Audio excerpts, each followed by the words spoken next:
আজকে আপনাদের একটা গল্প শোনাবো, আমার নিজের জীবনের গল্প।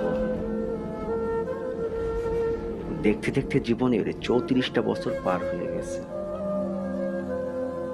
দাড়ি গোঁফে সাদা রঙের ছোঁয়া লেগেছে। সময়ের ছায়া এখন আয়নাতেও ধরা পড়ে।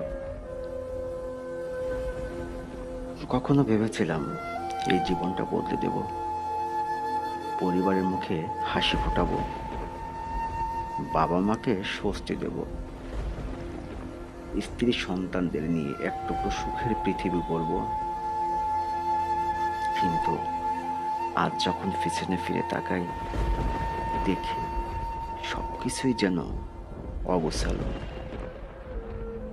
অনেক স্বপ্নই রয়ে গেছে অপূর্ণ।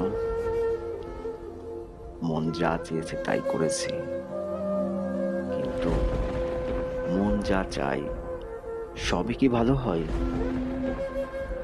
আমার সময় ছিল, সুযোগ ছিল, তবুও অজানার বাকি কোথায় যেন হারিয়ে গেছি।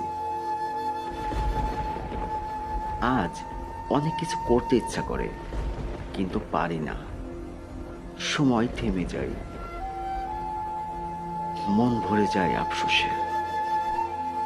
আর আখিরাতের কথা ভাবলেই বুকটা কেঁপে ওঠে। কি নিয়ে যাব আমি আমার প্রভুর দরবারে?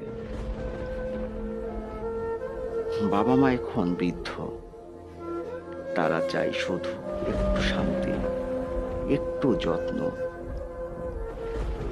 কিন্তু সেই চাওয়াটুকু দিতে পারিনি তাদের পুরোপুরি। নিজেকে অপরাধী লাগে, কারণ আমি যে বড় ছেলে। আমার কাঁধেই সবার আশা, আর সেই আশাগুলোই যেন প্রতিদিন আমার বুকে ভিতর আগুন জ্বালায়। আজ বুঝি জীবনের আসল মানে কি। আল্লাহ আমাদের জ্ঞান দিয়েছেন, ভালো মন্দ বোঝার ক্ষমতা দিয়েছেন, কিন্তু আমরা সেটা ব্যবহার করতে জানি না। আমরা বুঝি তখনই যখন আর কিছু করার থাকে না।